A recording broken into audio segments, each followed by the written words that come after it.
السلام عليكم ورحمة الله وبركاته. عاملين ايه؟ ان شاء الله تكونوا بخير وافضل حال يا رب ان شاء الله. وحشتوني كتير متابعين اصل الاكل مع خلود، وحشتوني والله من الفيديو اللي فات للفيديو ده. النهارده هنعمل اكله كده حلوه بتفكرني بايام زمان، وليها يعني ذكريات حلوه كده معايا. تيجي نشوف هنعمل اكله كده ازاي مع بعض. اكله سهله وبسيطه خالص وتنفع لو انت ست معاكي شغل كده الصبح وسهله عليكي. وتيجي نشوف هنعملها ازاي. نقول بسم الله الرحمن الرحيم وندخل المطبخ كده ونبتدي. معانا الخضار النهارده، معانا كوسه ومعانا بصل وطماطم. حاجات سهلة وبسيطة وفي نفس الوقت هتدينا طعم رائع وقوي، ويعني حاجة هتتبسطي منها إن شاء الله. هنقشر البصلة بصلتين وسط. ما الأكلة دي مش بتحب البصل كتير يا جماعة. وبرضه زي ما بنقول دايما، لو حابة انتي الأكلة دي أكتر من كده ضعف الكمية اللي أنا عاملاها بالظبط. ادي كده قشرت بصلاية ومعانا واحدة طماطمة. هنغسل الاتنين مع بعض، نغسلهم كويس يا جماعة. ركز أهم حاجة في الغسيل الخضار، دي أهم حاجة، أهم نقطة معانا في المطبخ، من الأساسيات يعني. هنجيب البصلة كده ونبشرها كويس، وهنبشر برضو الطماطماية. دي التتبيلة دي بس يعني تعمليها انت ومغمضة عيونك كده في أي وقت، هتنفع معاكي لأي حاجة. سهلة وفي نفس الوقت جميلة جدا،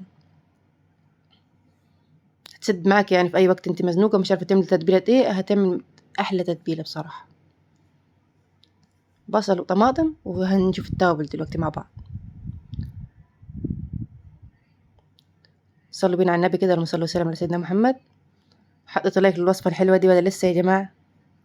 معانا هنا فصين توم مهروسين في الهون، فلفل اسود، توابل فراخ، بابريكا. فلفل اسود معلقه صغيره، بابريكا معلقه صغيره، توابل فراخ معلقه كبيره.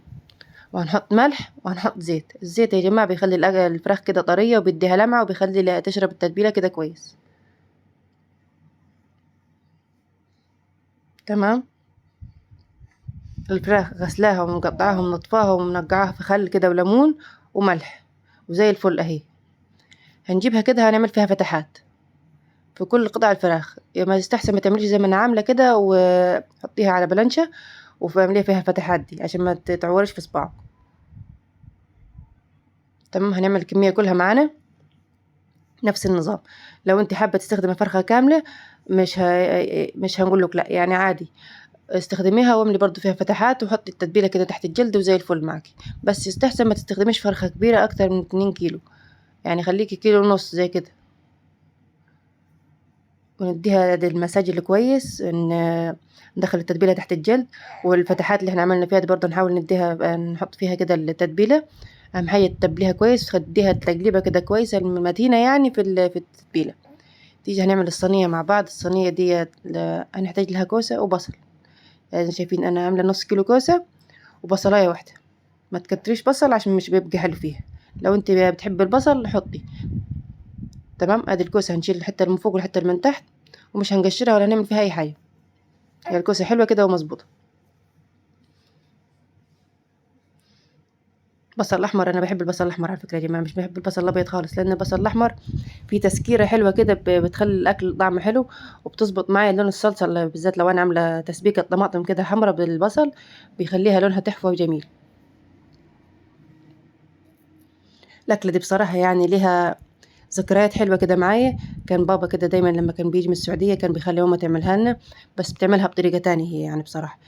فمن ساعتها هي والأكلة دي يعني معلقة في مخي ولها ذكريات حلوة كده، بالذات لما إن كان أبويا كان يكون بدري من وحشنا كده ومش عارفين نشوفه كده، كان بيسافر، كان ياخد سنة واتنين برا.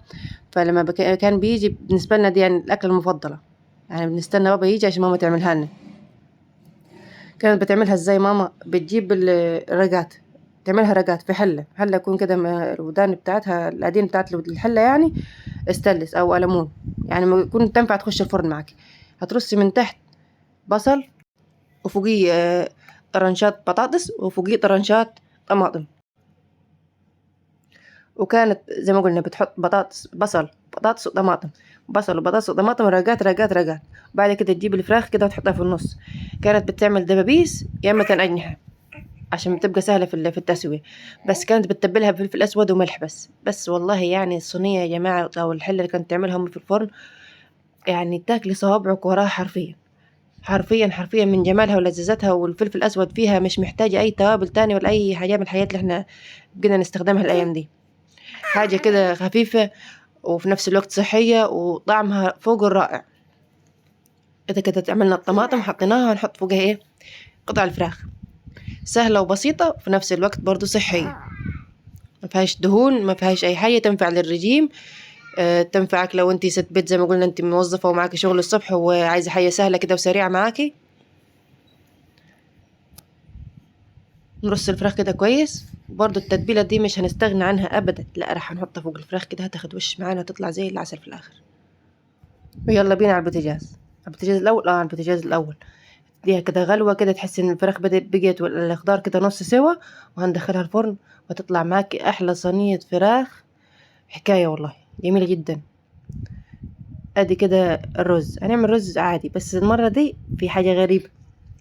تقولي ايه الغريب؟ هنحمر الشعرية، ركزي معايا بس هتشوفي ايه الغريب. ادي كده هنحمر شوية الرز عادي كأنك هتعملي رز حبة وحبة اللي هو المفلفل العادي قلبي كده. وزي ما قلنا متعودين احنا الرز بنعمله ازاي، بنهدي عليه النار ياخد اللون الجميل ده معنا. هننزل بالشعرية. هتقولي شعرية، هنقول لكم هي فاضلة اخر معلقتين فحبيت ان نخلص منهم يعني، بس في نفس الوقت في ناس كتير بتعمل الاكلة دي، يعني بتحط تحمر شوية رز وتحمر عليهم شوية شعرية.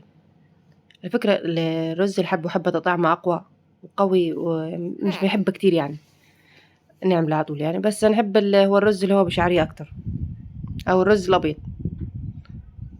ادي كده شوية الرز وتقلبيهم كده كويس ياخدوا الحرارة مع بعض، وشوية الملح وشوية الفلفل وزي الفل.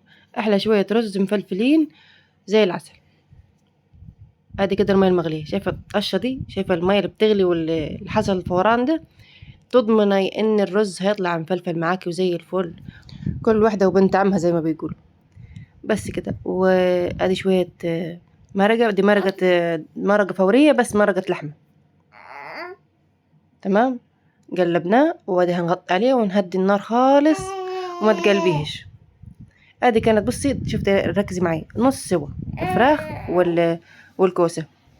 هنوديهم كده على الفرن. الفرن ده انا بحبها جدا يا جماعة، بتدي شكل جميل للاكل وبتسويه مظبوط وزي الفل معي. ادي كده هنحط الصينية في الفرن ونهدي عليها النار من فوق عشان الفراخ ما تستويش بسرعة قبل تاخد وش يعني بسرعة ويكون قلبها ني. لا بصي فوق هنهدي النار ودي تحت عالية، فوق هادي ودي تحت عالية. تمام. ادي الرز معانا كده كان استوى وزي العسل، بسم الله ما شاء الله. بصي كده، شايف الرز مفلفل ازاي؟ كل واحدة وبنت عمها مظبوط.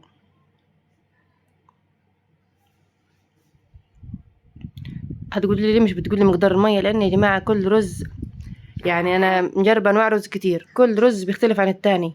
في رز بيحب يشرب ميه كتير، في رز بيحب ميه قليل، كل رز وليه نظام.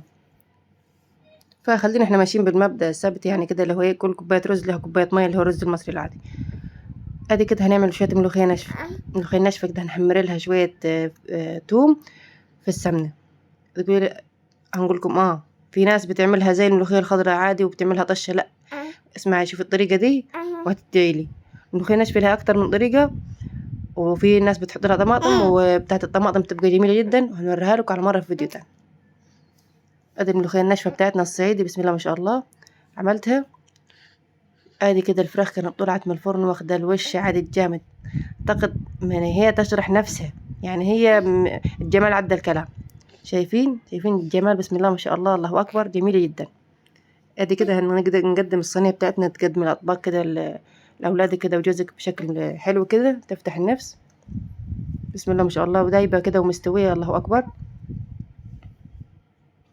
ما تنسوش في نهايه الفيديو كده تدعموني بلايك وشير وتعملوا اشتراك للقناه لو لسه ما اشتركتش في القناه، وخش كده خدي لك لفه في القناه وان شاء الله هتعجبك. كلمه حلوه منكم في الكومنتات. وما تنسيش تجرب الاكله الحلوه دي اللي ليها ذكريات حلوه معانا، وفي نفس الوقت سهله وخفيفه وجميله وطعمها فوق الرائع. ادي كده الملوخيه الناشفه معانا كانت بصي قوام وشكل ولون مظبوطه. والله انا الصراحه بحب نعمل فيديوهات معاكم كده ونقعد نتكلم معاكم، لان انتوا خلاص بقيتوا اهلي وناسي، وربنا يخليكم لي احلى متابعين اصل اكل مع خلود. نحبكم في الله. نشوفكم على خير في فيديو جديد ان شاء الله. مع السلامه.